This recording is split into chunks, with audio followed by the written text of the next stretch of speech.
পয়সা নাই খালি উনুকে পয়সা নাই পোলানে যে বেহানুরে বাতে নিকে চিকের করে সেটা দেখে না কামে করে বাদ দেয় খালি বাইরে বাইরে ঘুরবো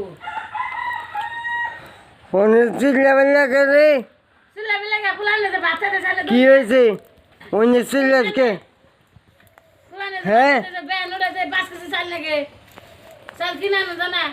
ফোনে চিল্লাসকে যাই চাল আনো যাবো না চাল নিয়ে গা পয়সা দেন চাল নেই হেমে কাম করে গা কে কাম করে নে हम विकलांग মানুষ हम काम করে আছি বিকলাঙ্গ খাইতে তো বিকলাঙ্গ হ্যাঁ हम काम করে আছি কাম করা হ্যাঁ? খাইতে তো কাম করা না এটা তো বুঝ না কে তুই চিল্লাসকে কি হয়েছে? সে চাল না করে ভাত রান্না না হ্যাঁ কি হয়েছে গাড়ি কম কামে করে বাদ দেয় খালি না করে তো মারবো এটা এটা না কাম বাটি কোনো আনুন নেই আমার যে শুন নাটক করে মানুষ কাম করে গা কাম করে কাম পাইলে তো কাম করি কাম করে তাই বাবা করে যা তো তাই খানা যা আছে কি খামো ঘরে চাইল আছে ওই তো জামনে তাই করে পুরানে हम জানি না হ্যাঁ জানি না ভালো কথা পুরানে জামনে তাই করে हम मेरे जगह जा फिर যাও গা হ্যাঁ